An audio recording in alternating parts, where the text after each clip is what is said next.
Very excited to show you guys our Eclipse Net VMS cloud-based video management software. We do like to try to keep these things relatively informal. And what I mean by that is that we usually encourage you guys to jump in at any time and ask questions or ask me to clarify things. But we have a unusually high amount of attendees today. So what I ask, if you guys will please hold on to your questions if you can. I will do my best to try to stop relatively frequently in between segments to see if anybody has any questions or if anyone needs me to double back. Otherwise, feel free to drop your questions in the chat, and I will go ahead and get to them as I get to those stopping points. If you don't feel comfortable with the group for whatever reason, knowing what you're asking, or that it's you that's asking rather, go ahead and send me the message in private. Obviously, I will have to respond in front of everyone, but at least no one will know who asked, if for whatever reason that matters to you. Otherwise, otherwise, thank you guys for being here, and we'll get started. We'll go ahead and get started. So if my screen share is working, you guys are seeing our little infograph here on why EclipseNet. Why EclipseNet? Well, we're not going to save the best for last here. We're going to start rolling right with the big guns here, right? Why EclipseNet? Because it's in the cloud. It is cloud hosted. No NVR on premises, no appliance. There's no, I mean, we'll get to situations where it would benefit you to have those things also for some applications, but this is a tried and true cloud hosted application. As long as you can get your cameras onto the internet and your cameras are on, well, let me not get ahead of myself. As long as you can get your cameras on the internet, we'll be able to tie them in.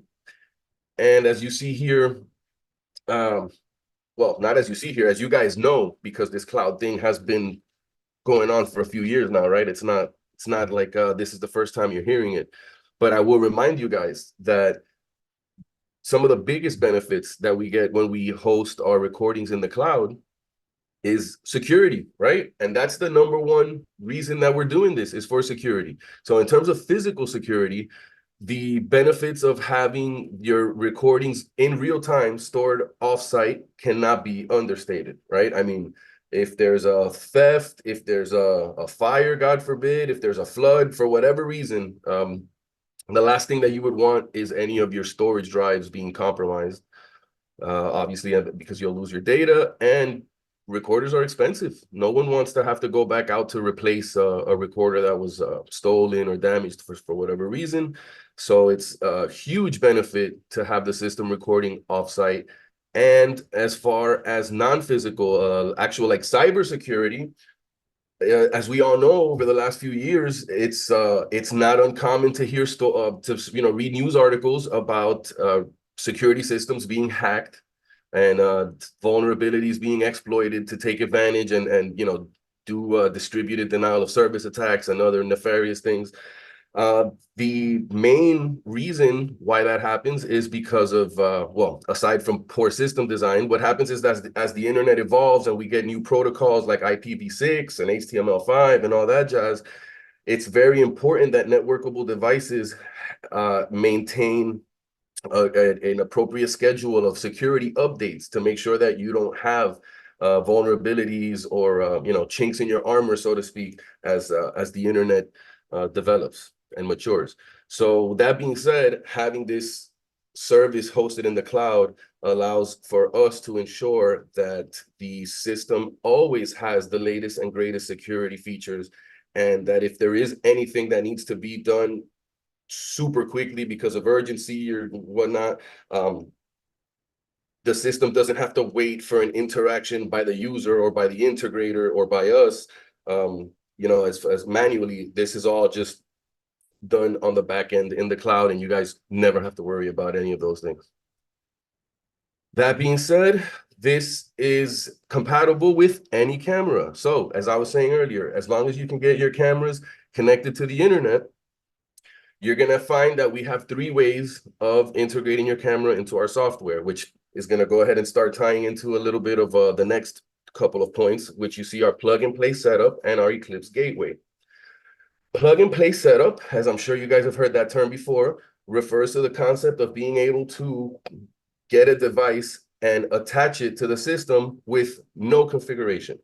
So plug and play is something that we support with our signature cameras. We also support it with our Eclipse Net cameras. And there are a handful of other manufacturers out there that are on board and have injected this programming language, these programming strings into their cameras that will allow our system to essentially treat those cameras as P2P devices, which again, if you're familiar with that term, that means that you do not have to open ports in your network firewall. You do not have to have a static IP. The cameras themselves do not have to have a static IP. You just grab your cameras, put them on the network, let them get whatever IP they need to grab. And that will go ahead and with our registration code that we provide on the box or that you can get from the camera's menu or from one of our IP tools, you'll be able to add the camera directly. That would be our plug and play setup. If you have cameras that are outside of that ecosystem, as long as they're on VIF, you will also be able to get it added onto our system. And we can also add cameras through RTSP, which we would rather not, but that ensures that we can really add any camera, even if you have some, rare dinosaur that doesn't support OnVIF. That being said, we also have our Eclipse gateway, which if you can see here on the box that's labeled number 4, you'll find that there is a device on there that's no more larger than about a standard deck of playing cards, I would say. Not much larger than that, if at all. Now, that thing is awesome because what that device is going to do is you power it. I believe it even has PoE. In any event, yes, it does have PoE. You can power it through PoE or through a separate 12-volt power supply. You put that thing on your network, and it's going to automatically discover the cameras that you have on your network, and it will basically turn those cameras into plug and play. So if you have a bunch of existing cameras, you want to tie it into our software, you're not sure if you have our plug and play functionality in the camera, no problem. We can still bypass your firewall. You still don't need static IPs. Just go ahead and get our Eclipse gateway, throw it on your network. That thing supports up to 50 cameras. So, you can take care of most of installs with one of those appliances, and you can stack them if you needed to, if you needed to go past that limitation. By hosting the system in the cloud, we also offer lower initial cost for a project. Instead of having to purchase your recorder and a ton of hard drives, your recording solution is hosted in the cloud, and your storage can be scaled with the ease of a couple of clicks.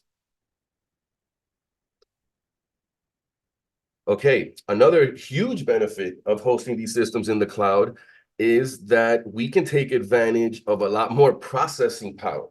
And that is important when it comes to analytics. I'm sure everybody in this meeting has played with or seen analytics in one form or another. More often than not, you're seeing an algorithm that's being run on a local camera, maybe even on the recorder. More often than not, you're going to find that those algorithms have certain limitations. Either the recorder is only going to let you apply it to a certain amount of cameras, or the cameras will only let you apply one of the algorithms, things of that nature. Once we move things onto the cloud, we can really take advantage of the Amazon Web Services server clusters, farms, however you want to phrase it, and the processing power that comes along with that. So, I mean, I invite you guys to play with our demo so you can see how impressive it is that you can parse through events using like such specific data and be able to have the analytics do such like interesting, complex things that, again, you're not going to find If you don't, you're not going to find that you're able to do a lot of that stuff if you don't have, if you're not harnessing that cloud power. We also have a suite of co-branding tools available to you, which is very, very interesting, because what this allows you to do is to turn around and offer these systems to your customers, basically with your own branding, with your own logo, your own company information. What that entails is basically customizing the emails and the portal so that your customer basically sees the system as if it were yours, and you would be gaining residual income from these customers that you take on. As you know, this is going to be a subscription-based service. So whether you're setting up the cameras on a monthly or an annual plan, you will be able to see your reoccurring residual income from those subscriptions. We allow you to leverage your own data. And what we mean by that is that as an administrator of your account and an administrator of the customer's accounts that you have under your account, that belong to your account, you'll have access to a dashboard that presents you with a lot of very useful data regarding your customers' bandwidth consumption, whatever analytics they may be using that may incur additional cost, storage, things, anything that has to do with your customer's installation, you'll be able to see at a glance. You won't be able to see their cameras because for privacy concerns, the customer retains the rights to view the actual video unless they explicitly share that with you, but we can get into those specifics later. The idea here is that you do have access to a lot of data that will help you manage not only your systems, but if you have your customers added onto there. And the last feature that I'd like to tell you about here is our alarm station. This is basically a almost like a standalone portal where it has the same interface that you're going to see now when we get into the actual demonstrations, with the added benefit of it's actually designed for physical guards, for when you have an actual person or multiple people that are sitting there watching this, monitoring the systems to make sure that they can react in real time to situations. What that interface does as an alarm station is it focuses on accountability. So whichever guard is logged in at the moment, they will have to acknowledge whenever an event is triggered. They have to acknowledge that they saw that event, document whether the event was, or at least label it as such, or a note appropriately if the event was something of noteworthy, if it was something they needed to save, something to back up, or something that can be ignored. So that alone can enhance a lot of projects, because it's either going to let your existing guards or your customers' existing guards work a lot more efficiently, or you'll actually be able to save some money by cutting down on some of these guards. Let's take a moment here to see if anybody has any questions. I see that the chat does have some activity. Would the internet need to have a static IP address? That was probably asked before I got there, but just for the sake of completeness, I will remind you guys that no, you do not need, as long as you're using either one of our cameras that has the plug and play feature, or you're using our Eclipse Net gateway, that little device I told you guys about. In either one of those situations, you would not need a static IP address, and you would also not need to set up any firewall port forwarding. Next question, does this require port forwarding? Ha! Gotcha. No, not if you're using our Eclipse gateway or one of our cameras, which I see my colleague so kindly responded to you guys also in there.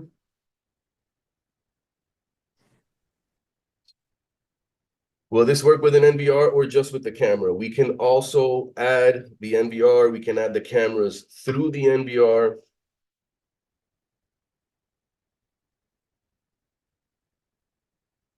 Will the gateway work with an existing DVR for takeover of an HD analog system? It could be. get in touch with us. That's more of a tech support side thing, or with me directly. And if you let me know exactly the DVR, I'll do some digging and I'll find out for you if it's going to depend on the way that your recorder is designed, if it has RTSP streams available for the individual cameras, a few other nerdy things that I don't want to get too into here. But let me know exactly what you have, and I'll find out for you. Would older cameras from Eclipse have firmware upgrades to enable to use with this platform? If it's not terribly older, yeah. A lot of our cameras from the last couple of years, I hope I'm not speaking out of turn here, but as far as I'm aware, there's a lot of these models that we've had for the last couple of years. We do have the tools to be able to enable that on. How much bandwidth is required per camera? That's going to depend on a few things: the resolution of the camera, the frame rate, the amount of activity that you expect to see in the scene. For me, general rule of thumb would be like, I don't know, let's say it's a 2 megapixel camera. You could probably expect that to take up 750 kilobits to maybe a megabit, depending on a lot of this is also subjective, right? Because I might set my 1080p 30 frames per second camera at H.264 at 2 megabits when I want to make sure that I'm getting very high quality. And the next technician might think 1 megabit is enough. And in each one of those cases, you're actually going to take up a considerably different amount of bandwidth. So we can definitely give you some rough calculations, but it'd be hard to give you something exact. But it's not a lot. It's really not a lot, especially when you consider that our system is optimized actually to deal. Okay, let me take a step back. So knowing that this solution is cloud-based and knowing that we're going to run into a lot of situations where bandwidth might be constricted or limited, this system was pretty much designed with the expectation, with the anticipation that a lot of customers were not going to want to dedicate a lot of bandwidth or a lot of bit rate to a lot of these cameras that they're going to be adding on here. So to get to the point already, our algorithms, for example, the analytics algorithms that we have in there, you're going to see, especially like, for example, when we get to the LPR stuff, we've done a very, very good job of having the algorithms detect events and identify objects and things like that, even with relatively low bit rates. I mean, like, I'm playing back the video sometimes, and I myself am cringing a little bit because I personally am a bit of a quality, some appropriate language we could use here, a fan of very high quality video. So I kind of like, I'm used to maxing things out. So with our system, it's almost like I had to retrain my brain that even if the video sometimes looks like maybe a little less than perfect because we're using low bandwidth settings, this thing is still spitting out perfect plate reads to me and telling me exactly when there was a person and where there was a luggage and when there was a vehicle. I mean, so we can do a lot even with low bandwidth here. Where did I leave off?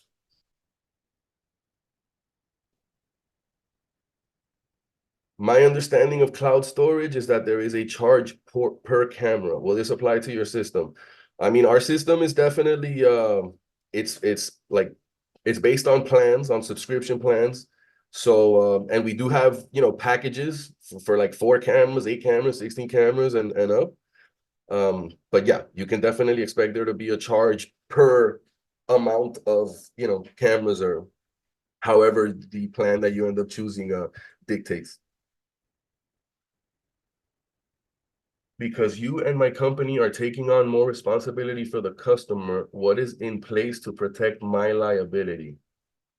I did not send our lawyers an invite to this webinar.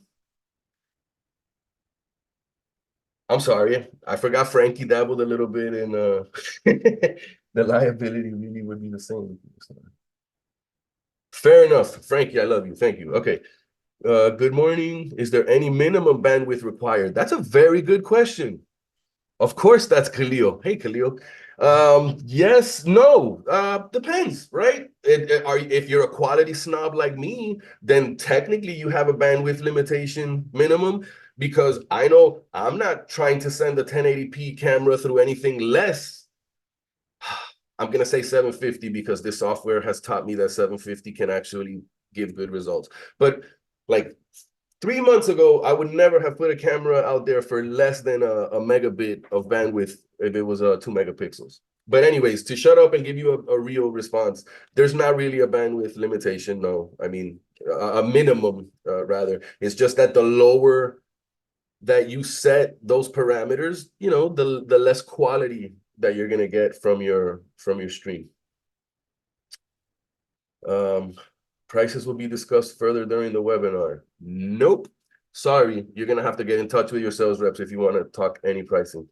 With all due respect, Frankie, I apologize for that. We handle bandwidth well and can even use mobile cellular data. It's all selectable and adjustable.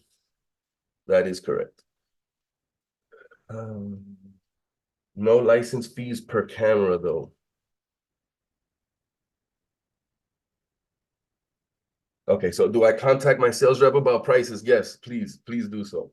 I'm terrible with numbers. You don't want to hear me throwing numbers at you. You saw what I just did with the bandwidth stuff. You don't want me to do that with money. Do I have to put all cameras on the NVR on the cloud, or can I just set up certain cameras? That's a good question. This should only affect the upload side of the house, correct? Yes, good questions. Unless you are viewing them, correct? Yes. I love that guy. Yes, it's exactly right. Uh, you do not have to put all of your cameras on the cloud. You can have all your cameras on your local NVR and then grab one, two, four, whatever you feel is important enough you know, to have your extra backups on, and just send those to the cloud and you'll be all right. It's definitely not all or nothing. It's you get it a la carte. You get to pick and choose what you want.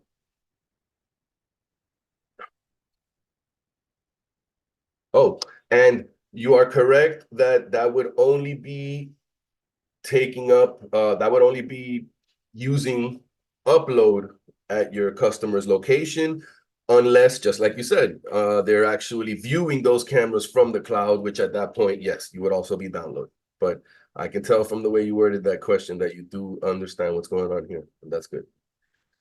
Does the gateway have edge capabilities, or is this straight to the cloud? Ooh, also a very good question. The gateway itself does not have edge capabilities, at least that's not as far as I'm aware. It might, I'll be honest, but I not as far as I'm aware. But I'm actually glad you asked that, because what you forced me to remember to tell you guys is that you can always put SD cards in the cameras themselves, which I highly recommend, because that way you will be taking advantage of another awesome feature of our EclipseNet cloud software, which is what we like to call automated network replenishment. What that means is that if you lose your internet connection for whatever reason between your cameras and our cloud service, whenever that connection is restored, our cloud service will go ahead and dig back into your camera's SD card files and grab them and recuperate them and put them back on the cloud so that you have nice seamless playback. Thank you for asking that, because I was probably going to forget to mention the SD cards. Oh man, I apologize, guys. I see what's happening. I have to read a little bit further and then double back, because a lot of times Frankie or someone else is answering you guys, and then I'm wasting your time by double talking. I sincerely apologize. Um, is there a monthly subscription? Frankie already hit that. If I was to download video from the cloud, can I prove that it is following the chain of custody? Yes. That's like watermarking. Yes. Would Eclipse have access to our and the clients under us data? Okay, so what we could see, what you will see and what we will see as you add customers is we can see what model cameras you're adding, and we can see what settings you have, right? Like if the camera is at 1080p versus 4 megapixel frame rates, we can see, or you can see what analytics have attached, but you won't be able to see the actual streams. In other words, you'll pretty much have access to know whatever they're doing with the system. Gotta be a smarter way to explain this. In other words, the only thing that we limit ourselves and we limit you from seeing is the actual video. That would be a privacy problem. Like, who wants to have cameras in their house or somewhere, and like the installer and whoever else up the chain can see the video? That's not cool. We don't. That's no. So the way that the system is designed, only that end user of the account is the one that has video portal access. But you, as the creator of their account, can see pretty much every other data point. The cameras, when they were added, the logs of what they were doing in there, stuff like that. I hope that kind of clarifies.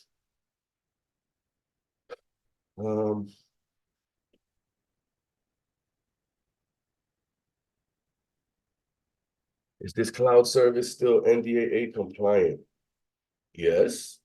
Yes. Thank you for asking. No ZTE, no Huawei, none of that stuff.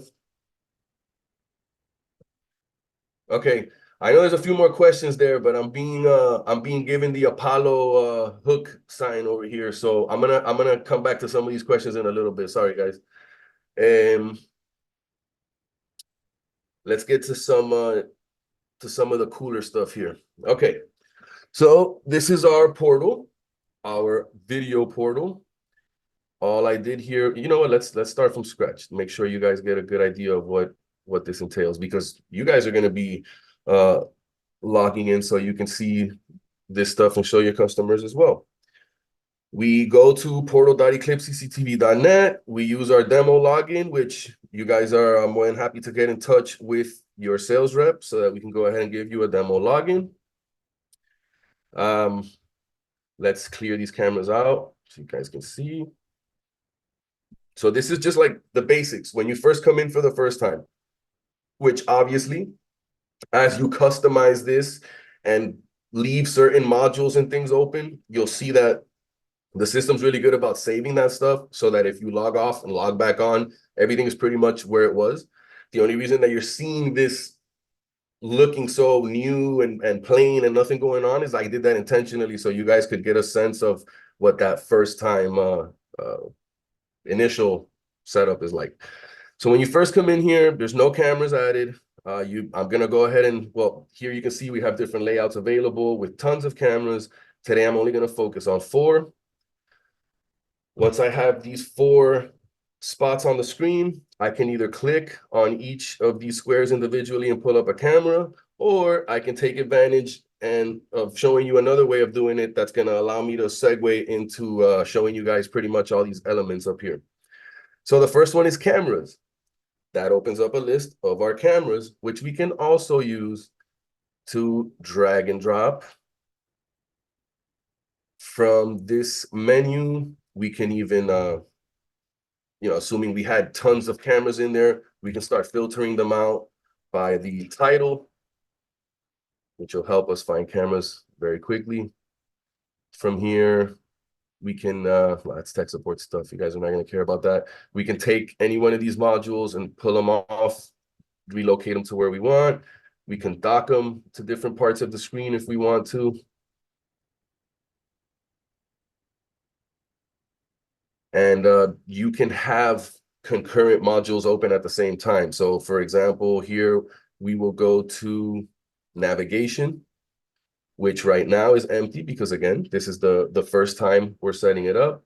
But here we could create a category and call it, I don't know, outside perimeter. And we can create as many categories as we like. And the reason that that is neat is because we can use our cameras, for example, to create, forgive me, not the cameras, our groups, which are our layouts, right? So I see how I got a little bit ahead of myself. So if I loaded these 4 cameras, I can come up here and I can save this group.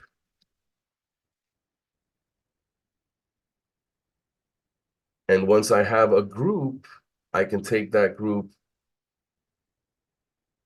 and I can move that over to my navigation window. So basically this navigation window, for when you have like a lot of cameras or a lot of different views that you want to make sure that you can pull up basically instantly, this would be the way to do it. That's what that navigation module is for. We also have events, which is probably my favorite, or at least one of my favorite modules on here, because what that does is it's going to show us in real time. It's going to be populating a list with the visual thumbnails of what events are being detected. So as you can see right now, down here, a car was detected, another car was detected. Up here, we have some movement in our showroom, so it's detecting people. And this list can be filtered by camera, right? So it's only showing me all the events from this one camera now. I can have it show me multiple cameras. Or more interestingly, I can filter this out and say, I only want to see, for example, when cars were detected. And as you can see here, it's every time it saw a car. We can even detect, we have interesting algorithms that can detect things like animals, which if I'm lucky, maybe we've had some visitors in the last week or two that might generate some results, maybe not. Okay, I guess that was a little bit ambitious. Oh, there we go. Hey, look at that. We've got some cats roaming around at night. And it looks like we even have one in our showroom. Ha, look at that. Okay, so yep, animal algorithm works. We can detect luggage, we can detect fire, smoke. We have a bunch of interesting whether for a construction site, how do you like this? How do you like being able to detect if somebody's wearing their hard hat or not? That's very cool. So yeah, we have a lot of different filters here available to us. Oh, and if you want to take that a little bit further, let's say, okay, we're looking for people, but we only want to see people that were wearing black. I can specify a color here, and I can have it only show me the results of when people showed up wearing black. By the way, we can also detect bicycles, as you can see here. From our events window, we can also say we want to preview, which will just give us like a larger version of that same thumbnail. Or we can click any of these events and it'll go ahead and take over the full screen and show exactly what moment triggered the event that we're looking at. If you see down here at the bottom, we have our timeline. This timeline is color coded to the same, to reflect the same objects that you're seeing here on the events list. So, for example, cars are in green. So you'll see here, any cars detected are going to show up in green. Every time I go to one of these green dots, a car is going to roll through there. I can filter this out and say, don't show me cars. Maybe I only want to see people, right? And it looks like we have a person here designated by this red dot. And there we go. Somebody was walking in. So my point of showing you this is that between the timeline and these events filters, I mean, you can pretty much find anything you want. It's like a snap of a finger. Oh my God, these questions are really stacking up.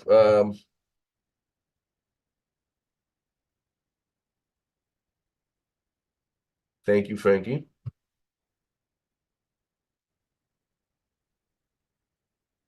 Okay. Yeah, the questions are getting a little out of hand, but we'll come back to those, I promise. There's a good chance some of this stuff will be covered before I even get back to the questions, so that should work. Okay, so another thing that I like about this module is that you can set it to a specific amount of columns, or you can set it to auto, and it will pretty much just automatically adjust according to the amount of real estate that you give it. Let's dock that back over here to the right. Okay. So that's our events. The next module on here, which I had briefly alluded to earlier, was the license plate module, which I love this thing because I am very impressed with the accuracy that we're getting here, considering some of these plates are going by at like 35, 40, 45 miles an hour.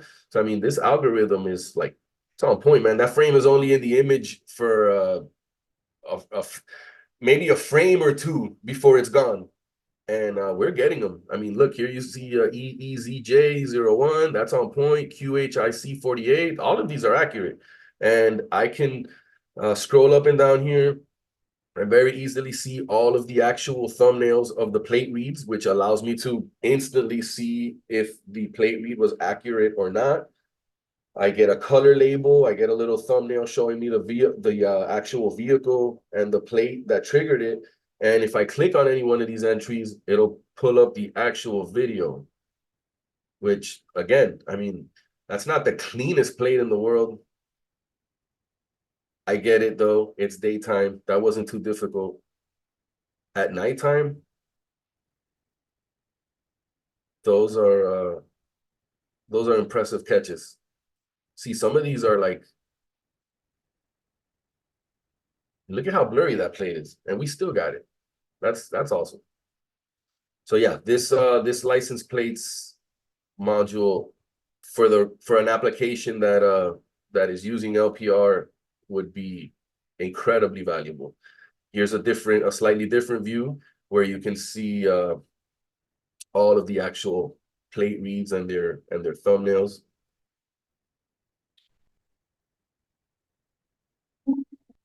Oh, and you can filter by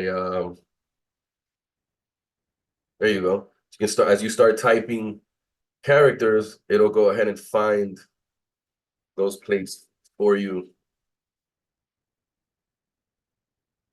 There you go. So that's the license plates. We have our library. Okay, so it's not empty. Okay.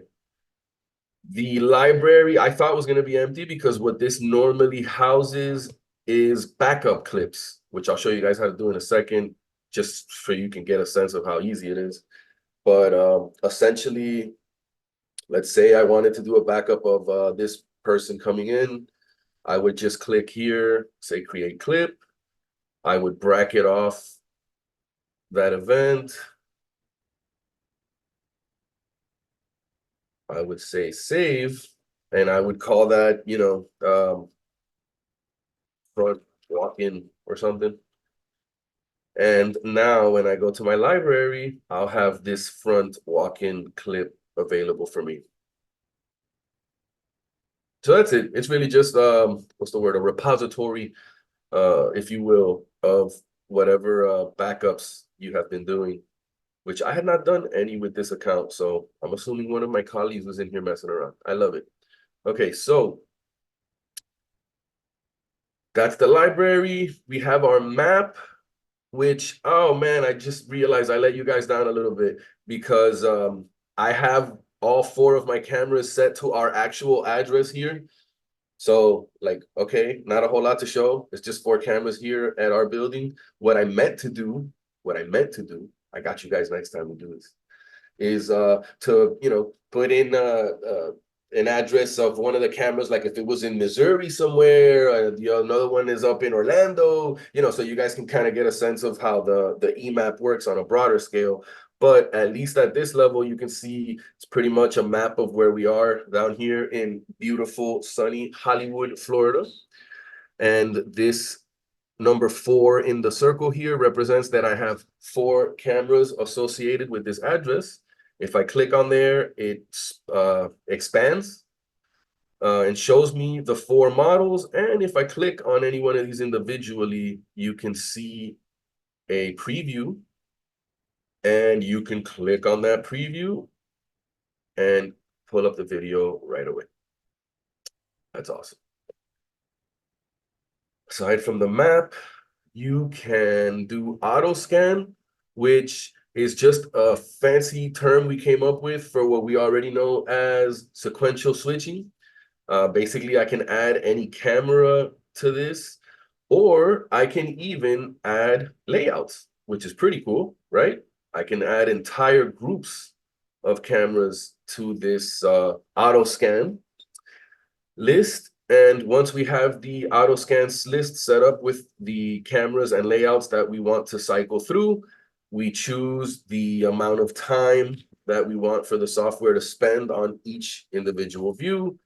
We hit play, and it'll start cycling first through HD+7, then to SD3. That's going to happen in 12 more seconds because we set it to 20. You can actually see the countdown if you wanted to. It's all very nicely laid out.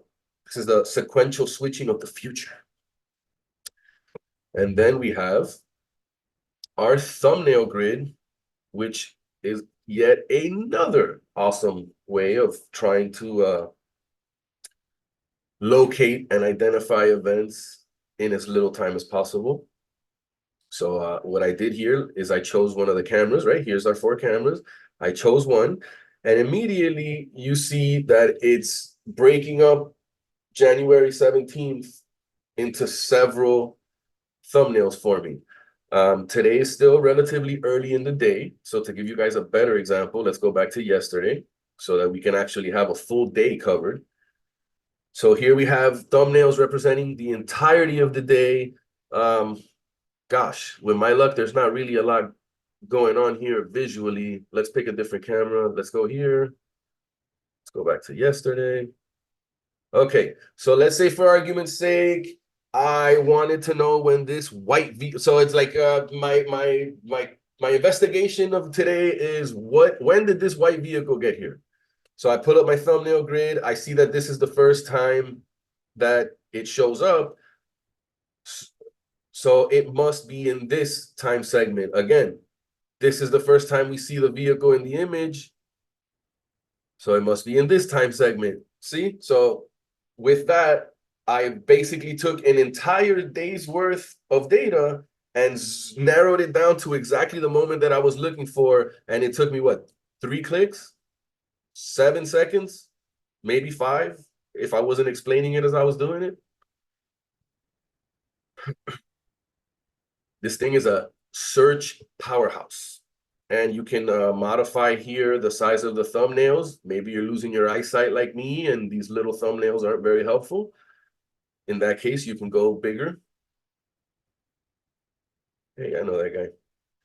Okay, so as long as we're looking at cool stuff, the last thing we have up here is our heat maps. Right? The heat maps are going to give us a quick visual representation of what areas in our cameras saw the most activity in a given time. Very similar to the thumbnail search that we just did, but with the added data point of actually having the activity log. So if I go back to yesterday, it was a relatively quiet day here. You can see that there's not a whole lot, but whatever did go on here yesterday seemed to primarily be concentrated over on this left-hand side of the screen. Why does that make perfect sense? Because that's where our counter is, and that's where people walk up to give us money and take products. Therefore, that is definitely an area of high activity, and we were able to locate that very quickly just by looking at the screen and seeing the heat map that was generated for us. This heat maps thing,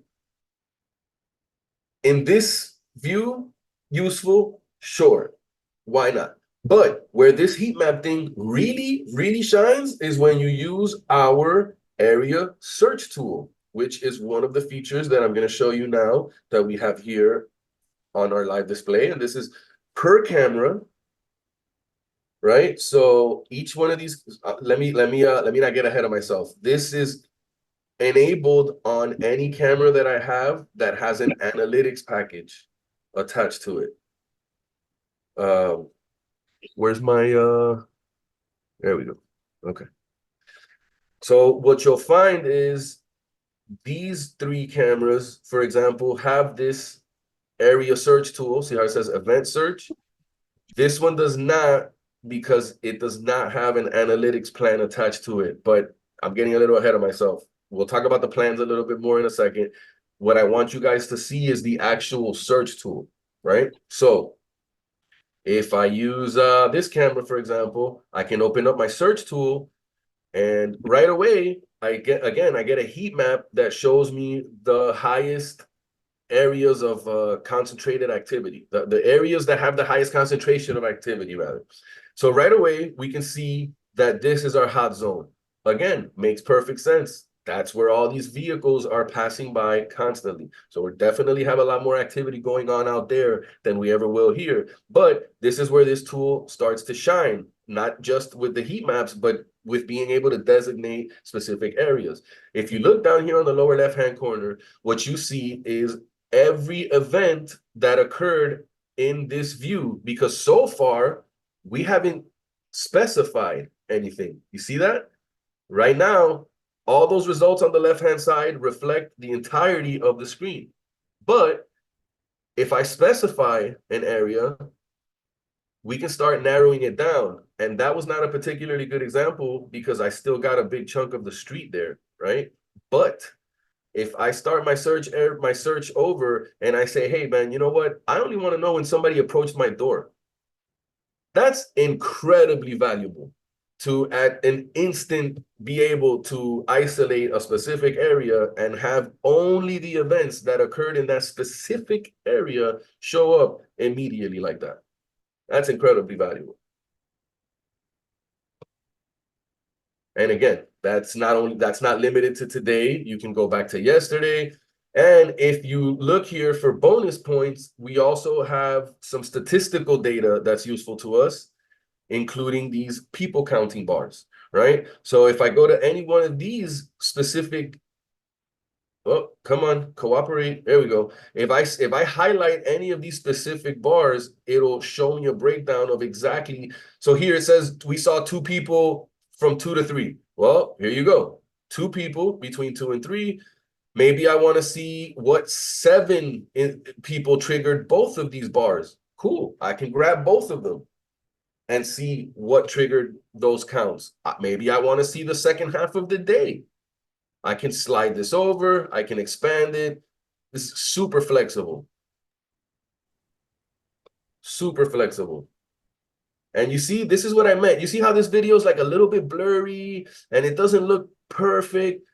You see that this is what I was referring to earlier. That is what happens when you take an 8-megapixel camera, because that's what this is, and you stuff it through a tiny bandwidth pipeline. And we did this on purpose to make sure that our algorithms are on point. So even in a low bandwidth setting situation, even with these little macro blocking artifacts, even with that, we are still being able to pick up plates, being able to identify vehicles, identify people. So, I mean, you know, this thing is definitely designed to handle your low bandwidth needs. But yeah, this area search tool, between this and the events window, is probably where I spend a majority of my time.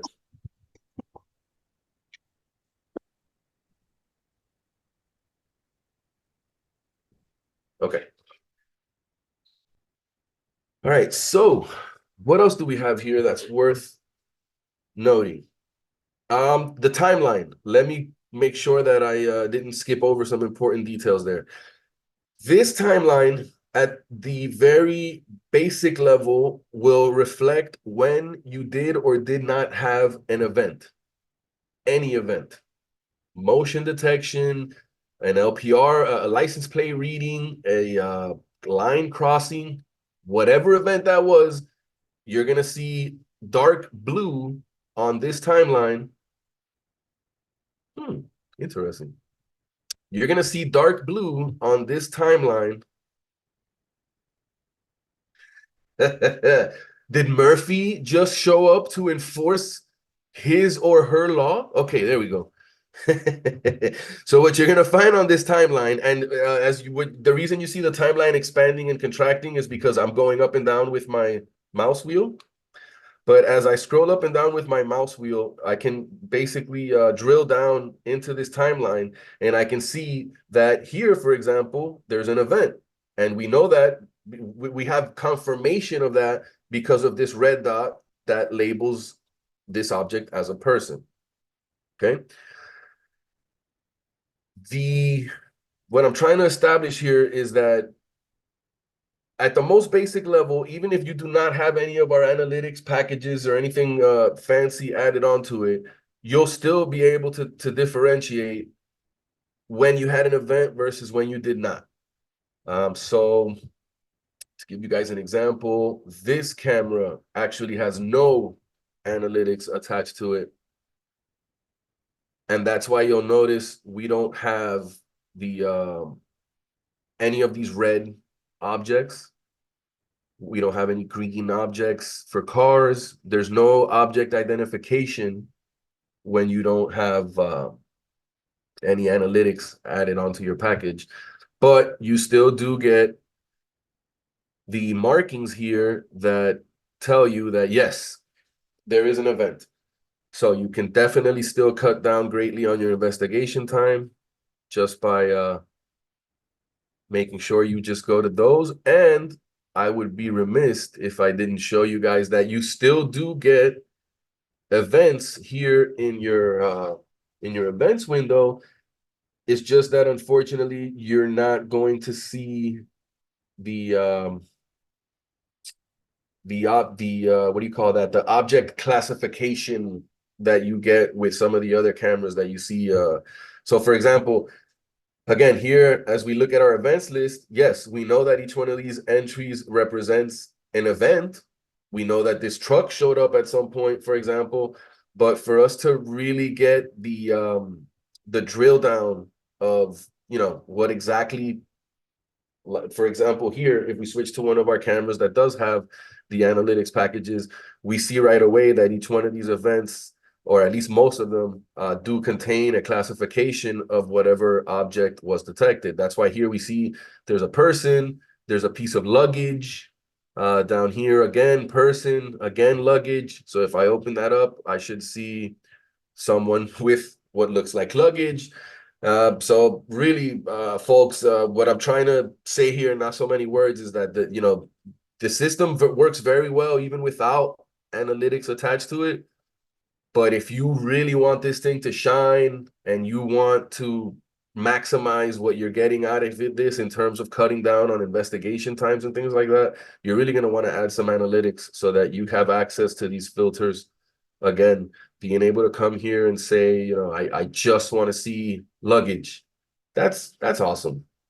To me, that's amazing. If I'm running a hotel or an airport or something, and running security for them, and I want to make sure I can identify the moment that somebody leaves a suspicious bag or something like that. I mean, these are very useful algorithms to have.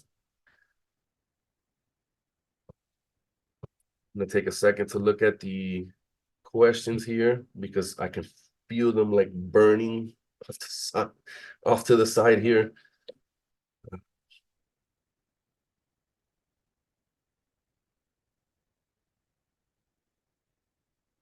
Okay, to add to the melee, I just realized a lot of these questions that are coming in are private.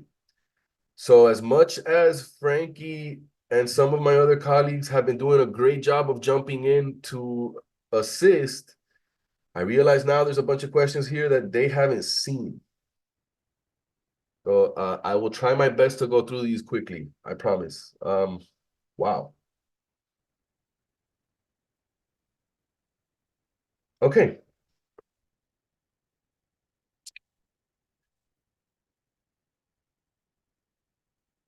Okay. Where is our data okay, Frankie got that one.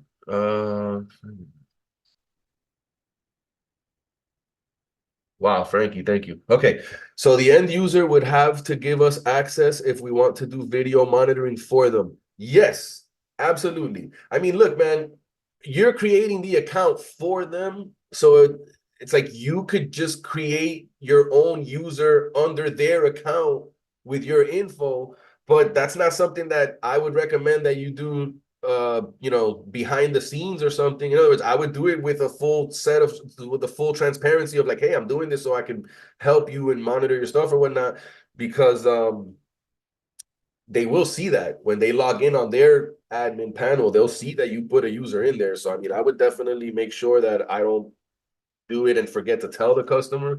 God forbid they think that you're trying to, invade their privacy or something. But for the situations where you're describing, which I believe is more like, obviously the customer wants you to monitor it, then yes, to get to the point, yes, essentially either they or yourself would have to create a user for yourself under that account.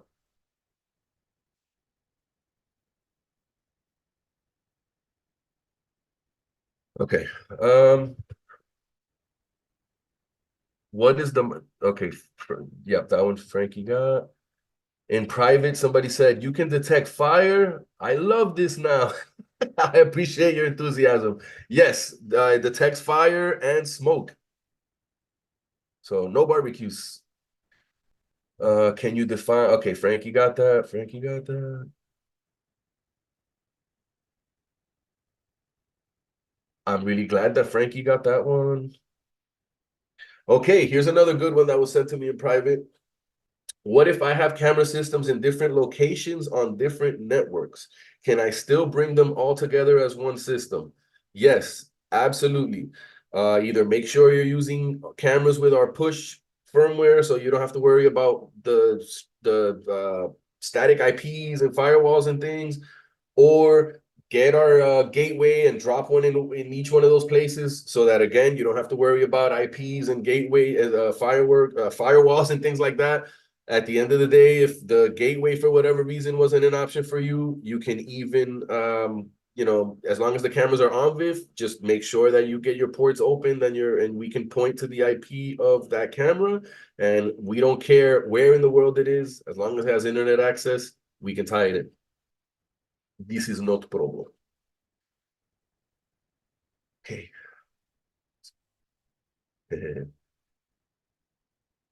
Will we be creating a simple video that can be used as a selling point to customers? Maybe some snips of the training or a new video, just asking. Yes, absolutely. If you don't know already, would you know already? I think we've been keeping that under our hat for now, but we do have maybe 30, if not close to 30, more than 30 videos in some form or another on this system at this point. More majority of them are like tutorials and how-tos and things like that, but absolutely by I want to say by February 1st, by the time we launch this, we will definitely also have more sales and more presentation oriented materials for you guys. Do I know how much bandwidth I've allocated for these test cameras? The backend will show you this when we cover it shortly. We're covering the backend.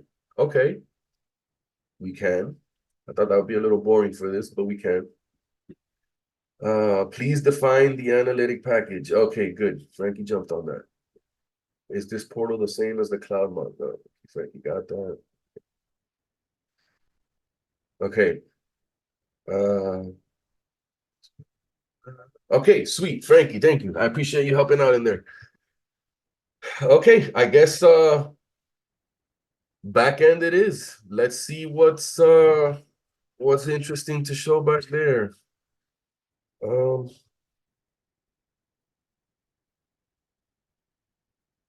okay. So this is the admin portal, which for context, your customer, if you set them up, there's ways that you can set up your customer that they'll never even see this. Now that I think about it, like you can literally just give them video portal access if you really wanted to for applications that call for that. But in any event, if what you will definitely have access to and what your customers may have access to, depending on how you set them up, is this administration panel, which the first screen you see here is our dashboard. This just gives me some quick statistics on how many customers I have under my account, how many sub integrators. Not a whole lot to show here because this is really just like an account that we set up for myself to test and be able to go in there and do videos and stuff at will. So I don't have any customers under, so to speak, this account. But if I did, you would be able to see down here. Oh, wow. Okay, so somehow there are customers here. Yeah, I don't play with the back end too much. This is more administrative stuff, but basically this is where you would be able to see whatever customers you have under your account that are subs to your account. You can create managers to help you manage your account. So these are users that you can give certain permissions to make sure that if you want somebody to be able to help you with billing or be able to help you with configuration, you can do those kind of things. As far as the camera's bandwidth that one of our users was asking about, so this is where we would see that kind of this is probably the only screen here in the back end that I do see often. So this is basically on this first tab, it's going to show you a list of all the cameras that were added through that PNP push, plug and play type of method that I was describing earlier. Customer cameras will show all of those cameras and any cameras that were added only through OnVIF, which in my case, they were all added through the plug and play. So both lists reflect the same. And you can even see a back history of all the cameras that have been deleted from the system. In here, I can click on any one of these individual cameras and get to the actual settings that we were discussing earlier. So where we would, the tab here that would determine, for example, the quality and the bit and the, the bandwidth that we would be taking up is essentially here, right? So if we come here to quality, we see that we're recording 1080p, 12 frames per second, 750 kilobits per second. That's what the specific plan that is attached to this camera calls for, right? So this camera has the high definition 15 days plus basic analytics plan. That's the quality that is attached to that plan. So in contrast, if I went into this other model, here I have it set for 4 megapixel, 7 days plus advanced analytics. What that plan gives me access to is my 4 megapixels at 12 frames per second at a bit rate of 1600 kilobits. So now we have a little bit better idea of how much bandwidth we're going to take up, right?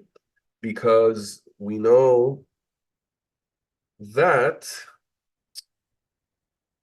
forgive me, I'm trying not to do multiplication and division on the fly here.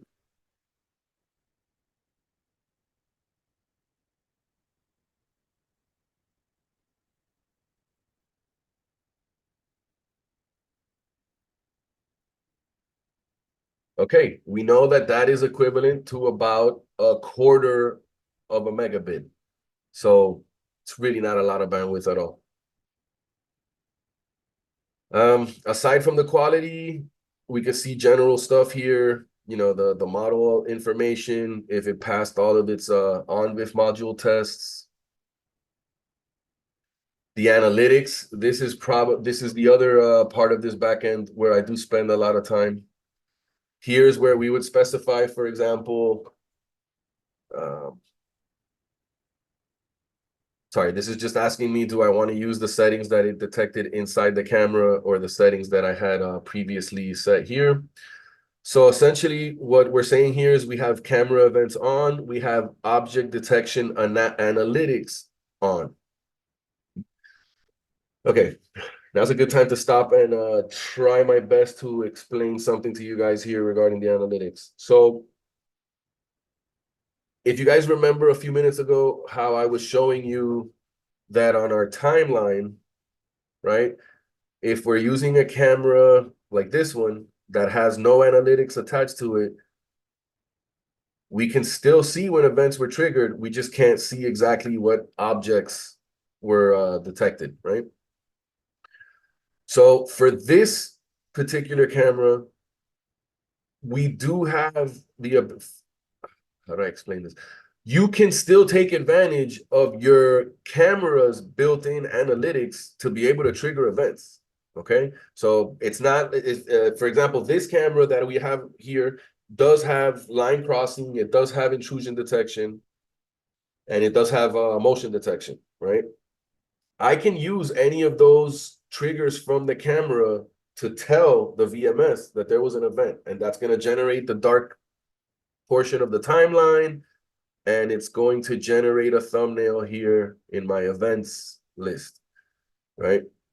The difference is that if I do attach one of these analytics modules to the plan, then that is what is going to allow me to go in here and actually customize this to a much higher degree, because once I enable the analytics of the cloud software, now I'm not depending on the analytics of my camera. I'm actually telling the cloud to go ahead and flex its muscle and process its algorithms onto the video streams, which that's a whole nother ball game, right? That's what's going to open us up, because my camera's analytics can say, look, someone triggered the perimeter that you drew, but it's not until you enable these more advanced algorithms on the cloud that you're going to be able to detect specific objects like bicycles, luggage, smoke, fire, a boat. Again, whether a construction worker is wearing a hard hat or not, that's not stuff that you're going to typically find inside of a camera. That's not an analytics that you get like as a bonus with a camera, which we're pretty much all used to at this point. Like this is high level stuff.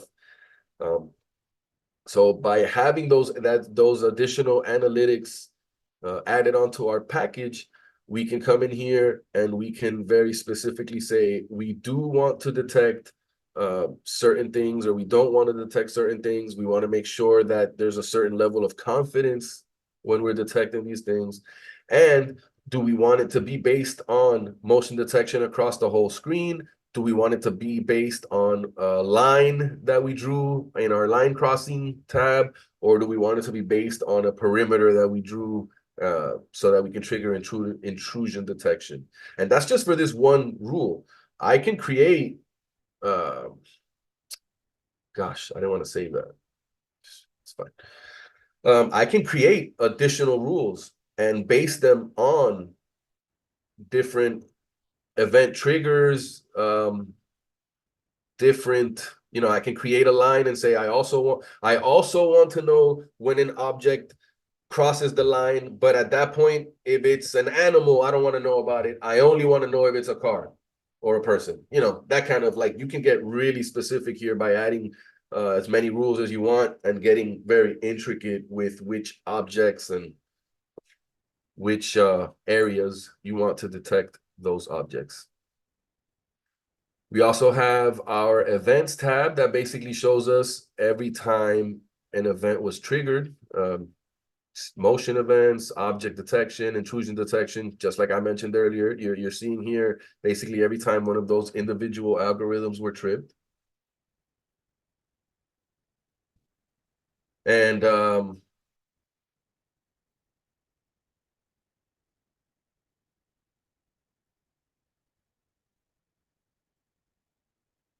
aside from the events, we have the logs, which is a more detailed version of that. Here, you're not just going to see the events that were triggered, but you're going to see whenever someone has made a configuration change, if the camera went offline, things of that nature.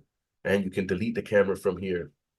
And we also make sure that when you want to delete a camera from here, that you really mean it. So you have to type delete and then hit delete. But we're not going to do that. Okay. There's not really a whole lot more going on back here that I think you guys would find interesting. And it's almost 11. So for those of you that are not asleep yet and are still hanging on, let's go into the alarm station. be quick, I promise. So here in our alarm station, right now, as you can see, looks pretty much like what we're already used to, where this starts separating itself from the typical video portal is, forgive me, it's just, it bothers me to see this blank spot. Okay. So by coming here up, so one of the first differences, if you haven't noticed yet, is that up here in the right-hand corner, now I have an additional button that I did not have before, and that button says toggle armed mode. When I toggle that, we get this column that's basically our acknowledge column. So what's going to happen is that as we have events generated, which feel like I'm doing something wrong because it's not already generating them. But normally what would happen is that as the events get generated, you would have to, as the guard, you would be forced to acknowledge them and basically label them as something that was normal, something that was suspicious, something that should not have even set the algorithm off, or if it's loitering, vandalism. You know, as you can see, you have a lot of different labels that a guard would be able to attach here. And you know, they can go ahead and add whatever manual notes. Why is this thing not?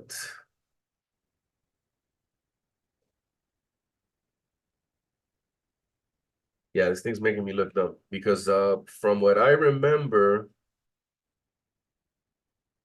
the events would pop up here and not go away until you actually acknowledged the event. But in any event, that's basically the main purpose for this alarm station. It's the same thing that we were already looking at. It's just that for an active guard that's sitting there, this has the added bonus of making it so that the person that's sitting here has to acknowledge and notate basically every event that that gets generated. So you're going to want to make sure that you're only using this with cameras that make sense. Is there an audible alert for the event? Oh, there you go. Did you hear that? That was great timing. Oh, you guys didn't see that because he asked me in private, but literally somebody was asking me if there's an audible alert. Yes, that was perfect. I agree. That was perfect. Yep. So there is an audible, and now thank God this thing is cooperating here. So I can click on that. I can label it as normal. I can say it's cool, nothing happened, or something. And that's how we acknowledged the event and cleared it. That's okay. We're pretty much done anyway. You're not gonna miss anything unless you had questions. As by the way, let me drop my email address in here because that way, as you guys think of things that I forgot to mention, or questions or things you need clarified or anything like that, you can feel free to reach out to me, reach out to your sales rep, and they'll make sure to respond to you or come find me.